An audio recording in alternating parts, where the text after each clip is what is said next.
I'm not wanting any pity points or expecting anyone to feel sorry for me, but when I tell you that becoming a new mom through a pandemic was fucking hard, it's because it was fucking hard. Hi mommies, welcome back to my channel. I want to remind you, if you're new here, go ahead and subscribe. Also hit the little bell so that you get notified every single time I upload some more spicy content. Okay, so it's the middle of the week, but it's been a fucking day. And also, since we're gonna have kind of a bit of a spicy topic today, I thought, why not crank up the heat a little bit more and take some shots. Let me rephrase that. Let's take a shot and we'll see how it goes. Now that I'm a mom, my alcohol tolerance is like non-existent, so I'll probably smell this and feel drunk just like that. So we'll start with one, you know, just to loosen up a little bit. I actually have a bottle of 1942. Fun fact about how we got this bottle. For New Year's, RJ and I wanted to do something because we were just gonna be home. We're like, oh, let's get a bottle of good champagne, you know, to celebrate at midnight for New Year. But champagne is something that we don't really normally drink, and we do really like tequila. So we thought, for the hype, let's try out the bottle of 1942. And then we decided that for the year of 2021, we were gonna take a shot every single time that we accomplished something, kind of like a celebratory shot. I mean, I feel like I'm semi-knowledgeable when it comes to tequila, but I don't know, it was just so strong. Like the last time I took a shot, I kid you not, it made me almost want to throw up. It's so strong. It tasted so fumey. Like it wasn't smooth at all. That's why I just like left it open to see if the fumes need to like escape. I don't fucking know. I also have a little bit of margarita mix to add to it. There's a shot. Okay, it's like half a shot. Oh no, I didn't put tahini on the rim. Not me letting myself down, but it's okay. I have a little lime right here, and I'll just dip that on tahini. Depending on what time you're watching this, I mean, if you're at work and you just happen to have a little something in your drawer, by all means, I'm not gonna be the one to judge you, okay? All right, if anybody is taking a shot with me while watching this, comment down below, okay? I wanna see if anybody, or it's just gonna be me who ends up drunk at the end. Cheers.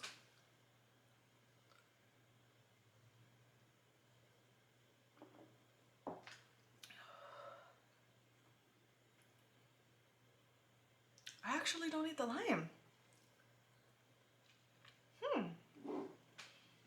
Could it be that all I had to do was like let it fume out a little bit? I don't even know if that's the thing. We really bringing up the heat. My stomach already feels on fire. So now that I'm getting a little bit warm, what I wanted to talk about for this video is something that I feel that isn't talked about that much, or if maybe my experience was just different, because I do feel like I was more of an outlier when it came to how seriously quarantined, just how much precautions we really did take with COVID through my pregnancy and after Bella being born. Again, I don't know if it's because this is something that I was personally impacted by or not, but I really feel like nobody really talked about how becoming a new mom through this pandemic has really affected us. When I tell you that I couldn't have prepared for this to happen when I got pregnant, like I legit would have never imagined, let alone had I even been thinking about a pandemic. I feel like for me, it really changed my experience just in a whole bunch of different aspects. It was a lot of the time, to be honest, like more than I think I've ever admitted out loud. A ton of anxiety, a lot of stress. I really just had kind of this roller coaster ride of emotions throughout. For starters, prior to RJ and I getting pregnant, we had already kind of started shifting in our lifestyle, or I guess like our ways. We just started really like taking a step back and kind of focusing more on us. What's weird is that we didn't deliberately plan to get pregnant. I feel like a lot of couples get to a point where you'd be content with getting pregnant, like you would be happy if you got pregnant, but you're not actively trying. And so that's kind of where we were at. But subconsciously, we were just kind of starting to focus a lot of time feeling more like we were nesting, I guess. So then when COVID happened, it just becomes really stressful. It's anxiety inducing, especially because it's really hard when not everyone is treating COVID-19 and being in a pandemic the same way. I'm not making this video to place judgment on anybody. I am just like strictly talking about my personal experience, my opinion, what I went through, things that conflicted me during this time. Everyone does their own thing, and I respect that, as long as what you're doing isn't purposely being defiant to put people in harm's way. Because I think that if your actions can have consequences for other people, then you need to be checked. Does that make sense? I'll get back to this in a second. I mean, I was already pregnant and then COVID came about, right? But when it came about, initially it took a while for it to really hit and get serious here. And then once it did, I was really worried because I'm the first time going through pregnancy. I'm literally taking all the precautions. I'm taking all the safety measures because I just couldn't live with myself that I was out here being careless and then something could happen to me which would affect the baby. Like, I just couldn't live with myself if that was the case. So after we officially just let it sink in, like, you know what, we're in a pandemic, it is what it is. Let's try to look at things on the bright side. Let's focus on the positive and just try to overcome this. It's not gonna last forever, even though there were at times where it really felt like it's gonna last forever. Luckily, I was able to have RJ at all of my appointments, but there was even uncertainty with that, like who's gonna come into my appointments with me, who's gonna be able to be at the hospital with me, who's gonna be able to visit. And it just really sucks because when I think back and I guess imagine how my pregnancy would have gone if we weren't in a pandemic, I really see myself just being around family and my close friends a lot more and kind of sharing my journey and experience more like firsthand with them. And I wasn't really able to do that, which was really sad. In the end, it really feels like, yes, it was a sacrifice then. It paid off because at least we're able to come out of this and say that we did our part and we took care of our little family. One of the things, like I said, that I felt like was really affected was my mental health. Being away from people for longer periods of time and kind of being on your own more, I was overthinking times 10, and I feel like I'm already like a crackhead all the time, just like constantly thinking of different scenarios and like what could happen here and just trying to plan and like, you know, I was just constantly thinking and feeling paranoid that I was being judged by those around me that didn't really understand where we were coming from or what we were doing. I felt like people thought that we were being paranoid, taking the pandemic so seriously. I feel like everyone was understanding, but it still didn't feel like that because it wasn't a choice that we wanted to make. Like, it wasn't our choice to say, we don't want to be around you guys, or we don't want to bring Bella around. Like, I love, even now that she's been around more family, I love seeing her interact with other family members, like her grandparents, her cousins, her tias and her tios, you know, like I love that. So it was never an intentional, I guess we never intended to place judgment on anyone who wasn't taking it as serious, but we kind of expected that in return.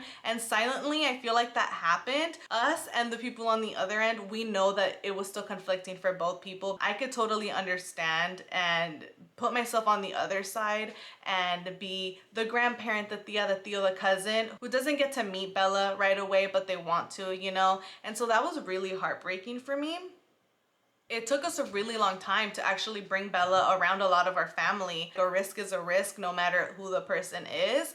So it was just really, really hard to find a balance with that and not drive ourselves crazy thinking about it because, like I said, we weren't intending to hurt anybody's feelings, and I feel like most people understood, but it was still very challenging to go through. The one thing that we stressed out about a lot was that we wanted to bring Bella around family, and bringing up the conversation of we'll come or we can do a visit if we all wear masks. Every single person that we presented this to was totally okay with it, which we knew, but just still asking the question and knowing that they might be around other family or other friends where they're not wearing a mask made it really hard because I felt like asking the question was us like judging them or being like, since you're being irresponsible. It's just a lot, and like especially when it comes to anything regarding political views, which is why I wasn't even sure I should make this video, but this is just me being true to myself and true to who I am. And like I said, just things that have conflicted me in life. And if I'm gonna be making videos for YouTube, I want it to be my true, real,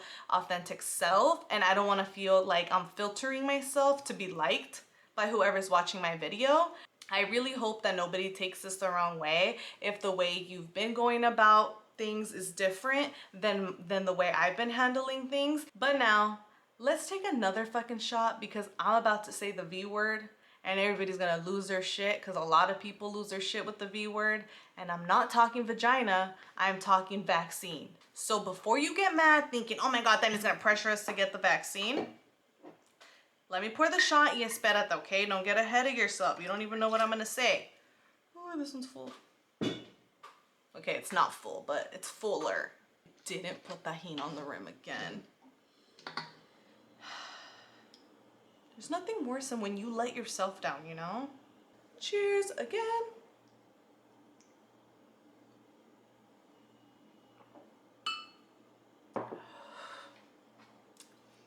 Okay, low-key, that's getting better. Was I just not doing it right all those other shots before? Okay, but what I was gonna get to with the V word, vaccine, was that now that RJ and I are both vaccinated, I've actually been vaccinated. I was probably one of the first group of people that got vaccinated because I qualified because of work, because I work for the education sector. And it's hot. It's always, can I get you a shirt, but never can I bring you a burger on the plane. Anyways, back to the point. Now that we're fully vaccinated, it just kind of feels like a weight is off of our shoulders, especially because more of our close friends and family are starting to get vaccinated. So, or actually a lot of them are already fully vaccinated, but more and more people are getting vaccinated. So I feel like it's widening our circle. So like I said, I'm not here to tell anybody what to do. You are going to adapt and do whatever it is that you feel like is right to take care of your little families, okay? And that's totally okay. I can respect that.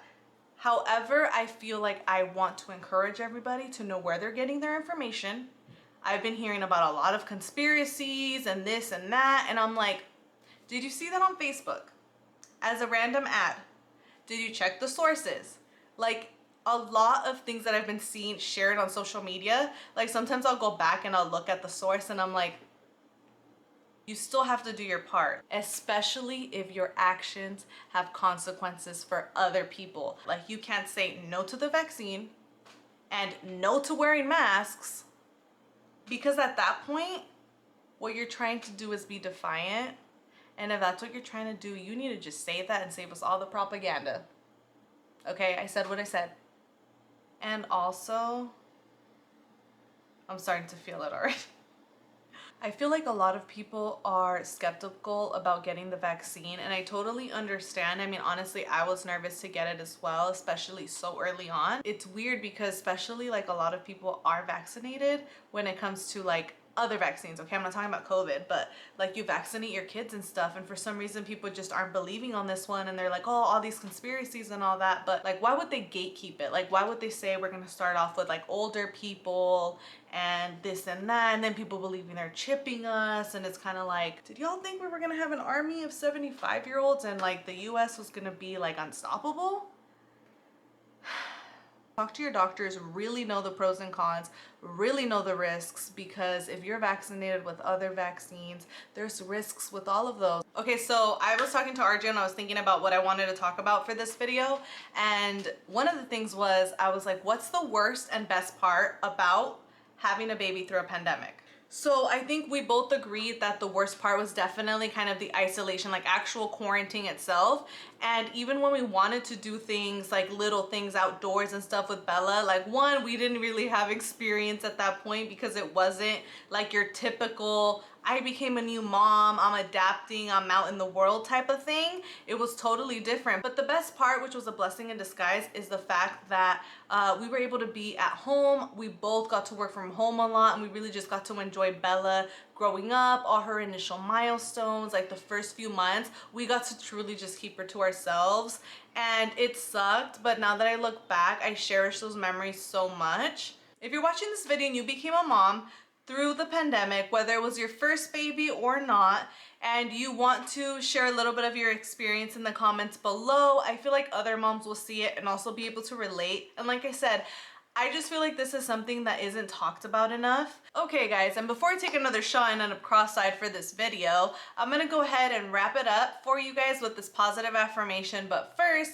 if you like this video, if you have anything to add, anything that you wanna see, any topics that you feel like you'd want me to talk about, things that you'd want me to share, go ahead and leave a comment down below. Also, don't forget to give this video a big thumbs up. The positive affirmation that I have for you for this video is that your feelings are valid, no matter what. It doesn't matter if you feel like, wow, everyone seems like they're holding it together, I must be the weird one who can't handle this shit, because that's kind of how I felt through this pandemic. I was like, Am I the only one that's distressed? Am I the only one that's going through all this anxiety? Am I the only one that's struggling this much? I will admit a lot of it was my own fault because I'm not the type of person that can open up about my feelings. I really don't know what it is. Like, it's just really hard for me to really put out there my struggles. And I'm not wanting any pity points or expecting anyone to feel sorry for me. But when I tell you that becoming a new mom through a pandemic was fucking hard, it's because it was fucking hard. Okay, so I'm about to lose daylight. So thank you guys so much for watching. That's it for this video. See you guys on the next one. Peace.